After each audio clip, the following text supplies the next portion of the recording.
Hydraulic system होता क्या है और हाइड्रोलिक सिस्टम काम कैसे करता है। हाइड्रोलिक सिस्टम में सबसे पहले क्या आएगी, हमारी पंप आएगी। तो मैं यहाँ पे हाइड्रोलिक पंप का एक सिंबल बनाऊंगा।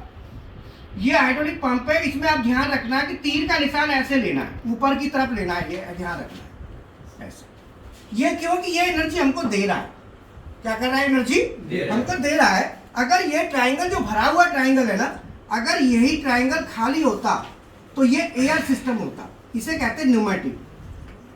न्यूमेटिक होता है एयर वाला और ये हाइड्रोलिक है, ध्यान रखना। खाली अगर ट्राइंगल है तो वो न्यूमेटिक है, एयर वाला।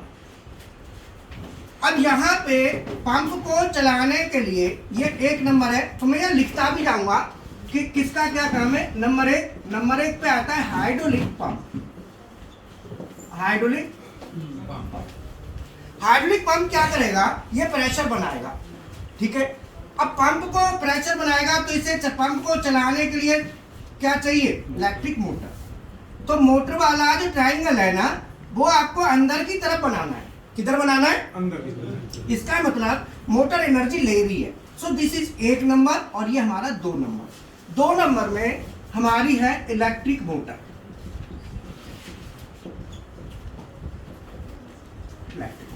तो जो हमने इलेक्ट्रिक मोटर लगाई है, ये हमारी इलेक्ट्रिक मोटर क्या करेगी, पंप को चलाएगी। तो यहाँ चलाएगी, तो बीच में हम क्या लगाएंगे, 3 नंबर।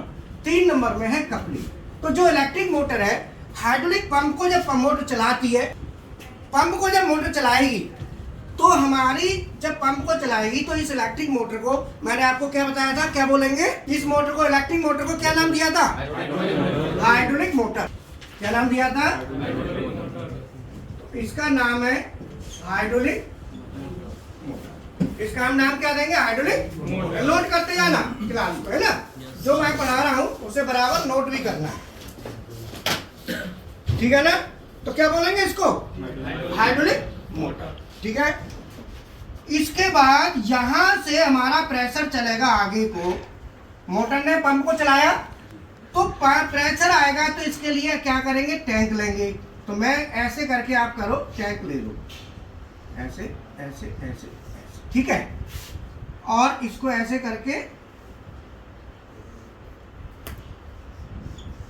ये हमने टैंक ले लिया, ये टैंक है। अब नीचे, इसके नीचे जो पंप है ना, इसके नीचे यहाँ पे एक हमने फिल्टर देना है। तो फिल्टर देना है, वो इस तरह से देना है, इस तरह से। ये है नंबर 4।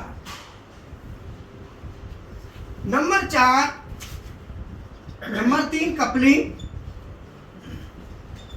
और नंबर 4 बोलो, नंबर 4 क्या है, सक्शन फिल्टर। और इस फिल्टर को कहते हैं स्ट्रेनर। स्ट्रेनर क्यों कहते हैं, क्योंकि ये जाली वाला होता है। तो इसका नाम क्या होगा, सक्शन स्ट्रेनर, STERAINER, क्योंकि ये जाली वाला होता है, ठीक है।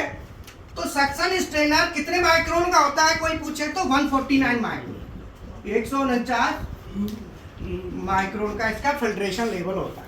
तो हमने फिल्टर ले लिया, और यहाँ पे अब क्या भर देंगे हम, ऑयल। और उस ऑयल का नाम क्या होगा, हाइड्रोलिक ऑयल। क्या नाम होगा उसका,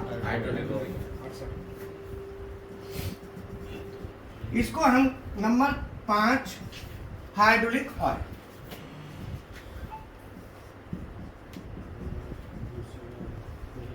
हाइड्रोलिक ऑयल। और ये जो है ना, जो ज्यादातर होता है वो हो जाए VG68 ग्रेड का ऑयल होता है, जिसको हमने लिखा VG, विस्कोसिटी ग्रेड 68। तो 68 ग्रेड का हमने ऑयल डाल दिया। ऑयल डालने के बाद फिर हम क्या करेंगे, आगे तेल, पंप तेल उठाएगा, यहाँ से लेगा आगे, तब जब तेल जाएगा तो यहाँ सबसे पहले लगाएंगे 5 नंबर 6। नंबर 6 में इसको दे देता हूँ टैंक, और नंबर 7 इसको देता हूँ। तो जो नंबर 6 है, नंबर 6 है टैंक, और नंबर 7 है NRV, नॉन रिटर्न वाल्व। तो हाइड्रोलिक सिस्टम में हमने क्या लगाया, इलेक्ट्रिक मोटर, पंप, पंप के बाद NRV। NRV क्या करेगी, एनआरवी जो है ना, तेल को ऊपर को आगे जाएगा तो ऊपर का तेल वापस नहीं आएगा, ये वन वे कर देगा इसको डायोड की तरह। जैसे डायोड होता है ना, इलेक्ट्रिसिटी फ्लो होती है तो वन वे होती है, ऐसे ही ये इसको वन वे कर देगा।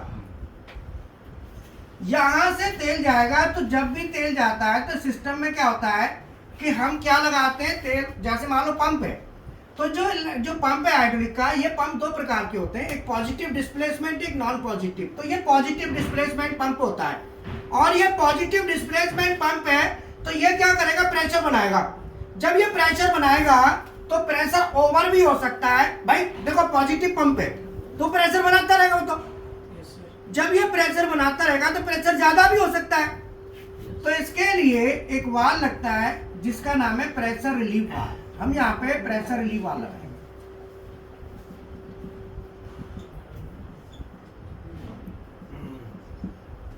ये यहाँ पे स्प्रिंग लगेगी, हमने शो कर दिया। तो ये नंबर कितना हो गया, 8 नंबर पे pressure relief valve, pressure relief 8 number पे क्या लगा दिया हमने, प्रेशर रिलीफ वाल्व। बोलो क्लियर है। ये क्यों लगाया कि सिस्टम का प्रेशर ओवर ना हो, सिस्टम को ओवर प्रेशर से सेफ्टी, कि भाई बहुत ज्यादा प्रेशर ना हो जाए, उससे सेफ्टी के लिए वाल्व लगाया। तो इस वाल्व में क्या होगा कि जितना प्रेशर हमको चाहिए उतना तो हम रखेंगे, बाकी के तेल को हम टैंक में दे देंगे। तो टैंक में डायरेक्ट नहीं देंगे, यहाँ भी एक फिल्टर लगाएंगे, ठीक है। तो ये फिल्टर हो गया, और फिल्टर के साथ यहाँ पे हम बॉल रख देंगे spring loaded NRV. Spring loaded क्यों है, क्योंकि ये क्या करेगा कि जीरो प्रेशर पे खुलेगा नहीं। मैंने स्प्रिंग डाल दी ना, तो दबाव है, तो जैसे ही प्रेशर 1.5 kg 2 kg होगा तब ये खुलेगा। अगर जब तक प्रेशर नहीं है तो ये नहीं खुलेगा, तेल इधर से जाता रहेगा। धीरे धीरे क्या है कि ये फिल्टर चोक होने लगेगा। भाई ये चोक होगा ना, चोक होगा तो तेल निकलना चाहिए, रास्ता मिलना चाहिए ना बाईपास, तो ये बाईपास आपको रास्ता मिलेगा। अब आपको कैसे पता चलेगा चोक हो गया, तो इसको पता चलने के लिए भाई चोक हो गया तो इसमें क्या होगा, बेसिकली लाल कलर का इंडिकेशन आ जाता है। कौन से कलर का आ जाता है, रेड कलर का इंडिकेशन आ जाता है, उससे पता चल जाता है कि चोक हो गया। तो हम यहाँ पे इसको सीधा क्या करेंगे, टैंक में दे देंगे। दे दिया तो ये नंबर हो गया हमारा 9। तो 9 नंबर पर क्या है बेटा,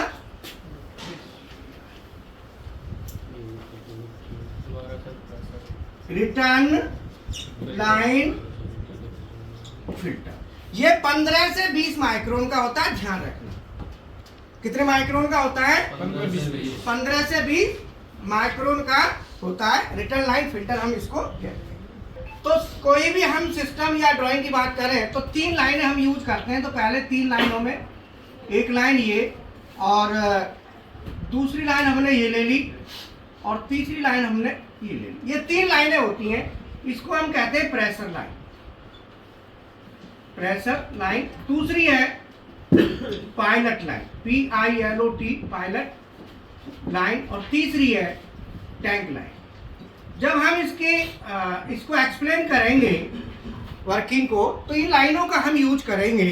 तो किसी भी सिस्टम को बताना है, इलेक्ट्रिकल हो, मैकेनिकल हो, हाइड्रोलिक हो, तो लाइनों का ही हम यूज करते हैं। तो यहाँ तक क्लियर हो गया। इसके बाद आता है, हम आगे बढ़ेंगे। अब तो ये आगे बढ़ने के लिए अब सेट कैसे करेंगे सिस्टम प्रेशर की, भाई कितना रहना है। तो सेट करने के लिए एक हम यहाँ पे लगा देंगे प्रेशर गेज। मान लो 0, 5, 10, 15, 20, 25। मान लो मुझे 10 kg का प्रेशर चाहिए, तो मैं इसको क्या करूंगा, सबसे पहले प्रेशर रिलीफ वाल्व को पूरा खोल दूंगा, ठीक है।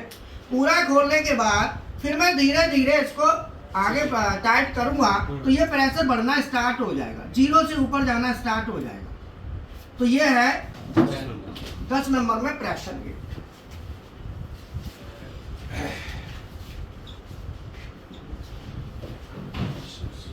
10 नंबर में हमारा क्या हुआ, प्रेशर गेज। तो 10 नंबर में हमने प्रेशर गेज ले लिया। धीरे धीरे प्रेशर टाइट करेंगे, प्रेशर बढ़ता जाएगा। जितना हमारा रिक्वायर्ड प्रेशर है उतना रखना है अपने फंक्शन कराने के लिए। तो तो आपको प्रेशर रिलीव वाल्व की सेटिंग किसके साथ करेंगे? गेज के साथ। प्रेशर रिलीव वाल्व की सेटिंग किसके साथ करेंगे? प्रेशर गेज के साथ करेंगे, ध्यान रखना है।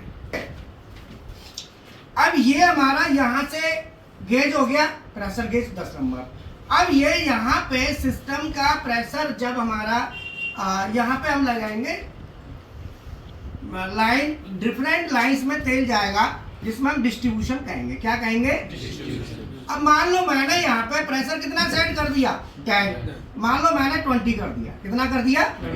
20 पे सेट कर दिया, 20 kg पे। जब मैंने 20 kg पे सेट कर दिया तो 20 kg पे सेट कर दिया, मुझे अलग अलग लाइनों में अलग अलग प्रेशर चाहिए। मान लो यहाँ पे चाहिए मुझे 10 kg पर सेंटीमीटर स्क्वायर, यहाँ पे चाहिए 15 बार और केजी पर सेंटीमीटर स्क्वायर, दोनों बराबर यूनिट होते हैं, थोड़ा सा माइनर अंतर है, हम इक्वली मान के चलते हैं। और यहाँ पे हमने चाहिए 20 बार और यहाँ हमको चाहिए 15 बार। ध्यान रहे कि इसमें से जितना भी प्रेशर मैक्सिमम है उससे बराबर या ज्यादा इसका होना चाहिए। तो यहाँ पे हमने ब्रांचों में डिस्ट्रीब्यूशन में कितना प्रेशर मांगा? यहाँ पे 10, 15, 20 और 50। अब हमें 10 लेने के लिए क्या 20 है तो 20 तो डायरेक्ट मिल जाएगा, क्योंकि सेटिंग कितने पे है? बोलो। तो 20 पे तो कोई दिक्कत नहीं, हमें ये डायरेक्ट मिल जाएगा। और ये मान लो मैं 15 ले लेता हूं इधर, 15 और इसको मैं कर देता हूं 20। तो देखो 20 में तो हमें कुछ नहीं लगाना, बट 15 और 15 है, इसमें हमें वाल लगाना होगा, क्योंकि 20 kg का प्रेशर आ रहा है, हमें घटा के 15 करना है। तो इसका मतलब 5 kg तेल कम करना है। कितने एरिया में? 1 पर सेंटीमीटर स्क्वायर एरिया में 5 kg पर प्रत्येक सेंटीमीटर स्क्वायर एरिया में 5 kg तेल को रिड्यूस करना है। इसका मतलब तेल निकालना है, तेल निकालेंगे जब तो कम होगा। तो निकालने के लिए हम वाल लगाएंगे, उस वाल को बोलेंगे प्रेशर रिड्यूसिंग वाल। तो वो वाल कैसे लगता है वो समझो। जो आपने पायलट लाइन ऐसे दी थी ना इधर से, अब पायलट लाइन इधर से आई। अब दोनों वाल लगभग एक जैसे नजर आ रहे हैं आपको, बट दोनों में अंतर क्या है कि ये लाइन के पैरेलल में लगा है, ये लाइन के सीरीज में लगा है। देखो, और इस पायलट लाइन अपोजिट साइड से आ रही है, इधर प्रेशर से जा रही है। टैंक लाइन इधर है, जहां टैंक नहीं है, टैंक लाइन यही है, यही लाइन टैंक लाइन होगी। ये लाइन स्प्रिंग है ना, स्प्रिंग की तरफ से ही तेल निकलेगा और ये सीधा इधर को आ जाएगा। तो ये नंबर वाल हो गया 11 नंबर। 11 नंबर में क्या है? प्रेशर रिड्यूसिंग वाल। प्रेशर रिड्यूसिंग वाल 11 नंबर पे क्या है? Pressure reducing. ध्यान रहे कि प्रेशर रिलीव वाल का काम अलग है और प्रेशर रिड्यूसिंग वाल का काम अलग है, दोनों वाल का काम अलग है, ध्यान रखना। इसके बाद मैं इधर लाइनों को छोड़ देता हूं, इधर ले लेता हूं।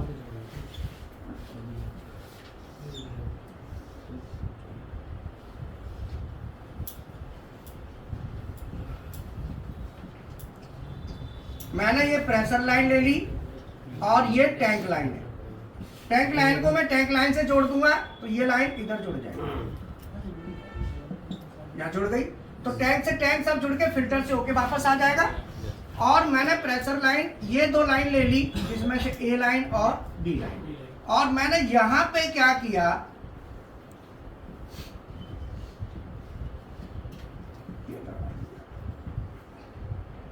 इसको इससे कनेक्ट कर दिया, इसको इससे कनेक्ट कर दिया।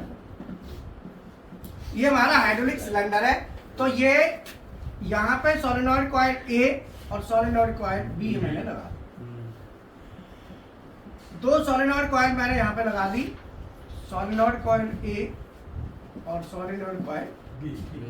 अब ये जो मैंने लगाई है, ये वाल है डायरेक्शनल कंट्रोल वाल। इसका मैं नंबर दे देता हूँ, नंबर 12 है, नंबर 12 है डायरेक्शनल कंट्रोल वाल।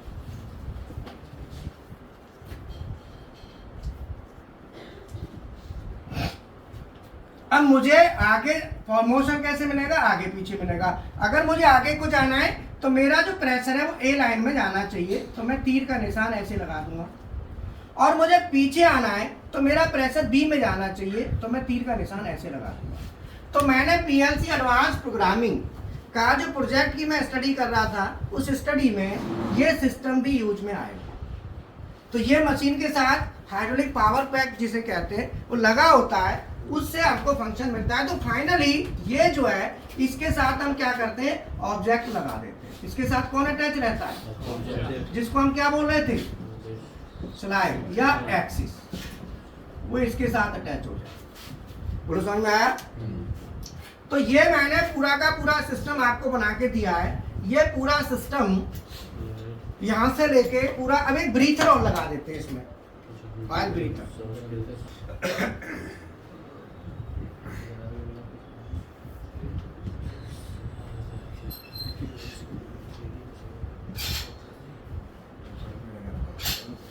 यहाँ पे क्या है, ऑयल भर देते हैं या सिलिका जेली वगैरह हम डाल देंगे ब्रीथर में। तो इससे क्या है कि जब तेल का प्रेशर बढ़ता है, टेम्परेचर बढ़ेगा तो तेल एक्सपेंड होगा। तेल एक्सपेंड होने से क्या होगा कि हवा बाहर को निकलेगी, और जब तेल श्रिंक होगा तो हवा अंदर को आएगी। तो उस समय ऑयल से या सिलिका जेल से होती हुई अंदर आएगी, तो उसमें मॉइस्चर नहीं आएगा। एयर में मॉइस्चर परमिटेड नहीं है, आना नहीं चाहिए, मॉइस्चर फ्री एयर होनी चाहिए। इसका नंबर मैंने दे दिया,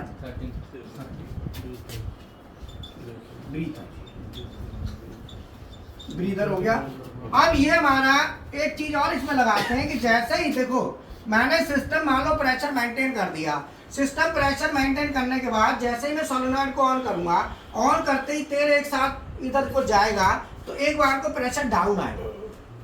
उसको रिकवर करने के लिए, उस वेरिएशन के लिए हम यहाँ पे क्या लगा देते हैं, बोलो, एक्यूमुलेटर। ये एक्यूमुलेटर क्या नंबर हो गया, मैं नंबर यहाँ देता हूँ, लिखता हूँ एक्यूमुलेटर।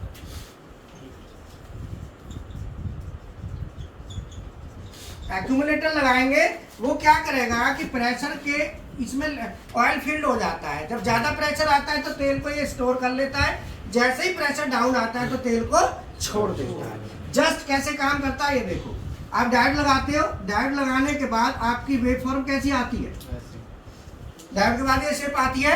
आप क्या लगाते हो बाद में, फिर कैपेसिटर। क्या लगाते हो, कैपेसिटर क्या है, यहाँ तक चार्ज होगा, उसके बाद डिस्चार्ज होता है, तो नीचे नहीं आने देता, वोल्टेज को मेंटेन करता है। ये सब काम कैपेसिटर का है, जो आपको सीधी डीसी मिलती है। डायोड से पूरी पल्सेटिंग ऐसी डीसी मिलेगी, पल्स वाली, जो वेवफॉर्म वाली डीसी है ना, ये मिलती है वेव वाली। जबकि कैपेसिटर लगा के उसको फिल्टर लगाते हैं तब जाके सीधी मिलती है, मेरे ना। तो ये हमारा स्ट्रेट डीसी लेने के लिए हम क्या करते हैं, इसमें कैपेसिटर लगाते हैं तब जाके हमको स्ट्रेट डीसी मिलती है। अब ये हाइड्रोलिक सिस्टम का सीएनसी मशीन में कहाँ यूज है, आप पीडीएफ खोलो सॉफ्टवेयर जिस पर बुक है पीएलसी वाली, बुक खोलो फटाफट और उसके पेज नंबर जाओ। अब इसमें चक क्लैम्प डी क्लैम्प की सोलेनॉइड होंगी, देखो हाइड्रोलिक कंट्रोल सिस्टम में चक क्लैम्प डी क्लैम्प की सोलेनॉइड निकालो, पेज नंबर 247 147।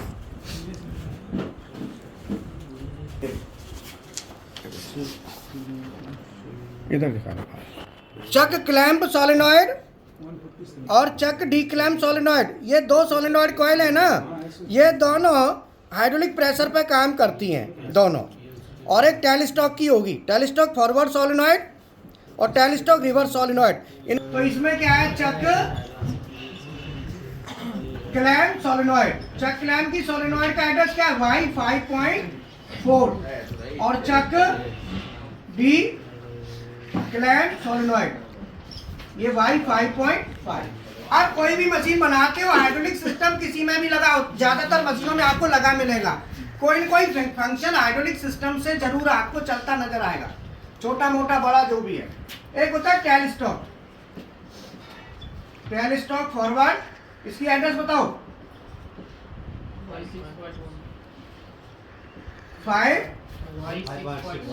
y6.1 और y6.2।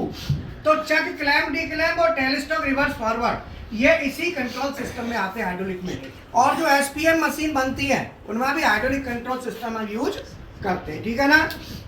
उसमें मैंने बताया था, हमने एक सिलेंडर लिया था, ध्यान है ना, पीएलसी प्रोग्रामिंग प्रोजेक्ट में है। और ये हमारा ऑब्जेक्ट था, यही ऑब्जेक्ट है ना, ये सॉरी टूल। इसके साथ हमने मशीन ली थी, है ना, और इसमें यहाँ पे मोटर लगाई थी ना, ये स्पिंडल मोटर थी ना। कौन सी मोटर थी ये? स्पिंडल मोटर थी ना। तो इसको चलाने के लिए ये मैंने बनाया है, ध्यान कर लेना, ये वही चीज आ गई है। इसको पूरे को स्टडी करना है, तब जाके ऑटोमेशन कंप्लीट होता है। स्पिंडल मोटर में क्या लगा था हमने? ड्रिल लगाई थी ना। ड्रिल लगाने के बाद फिर हमारा ये वर्क पीस था, ये क्या था? जिसमें हमें होल करना था। तो टूल हमें आगे जाना है और यहाँ से टूल वापस आना है, यही फंक्शन था ना। इसके हम ऑटोमेशन कर रहे थे पूरा। तो ऑटो ये वाला सिलेंडर अब वो हो गया, तो मैं क्या करूंगा, इन तारों को, लाइनों को हटा के यहाँ जोड़ दूंगा। बोलो बात समझ में आई? हो गया, लिंक जुड़ गया कि नहीं? अब ये मशीन बन गई, कौन सी बन गई? Automatic hydraulic drill machine. Automatic hydraulic drill machine. इसका पूरा ऑटो मैनुअल, पूरा सर्किट डिजाइन करना बताएंगे आपको, एकदम फुल प्लेन। कल बताया था कुछ, आज फिर हमने आज हाइड्रोलिक सिस्टम बता दिया इसका, ठीक है ना। कल फिर आगे चलेगा। पूरी मशीन बनाने की गारंटी है, फुल मशीन को देख के पूरी ऑब्जर्वेशन करना सिखा दूंगा आपको, टेंशन मत लो, ठीक है। Thank you very much.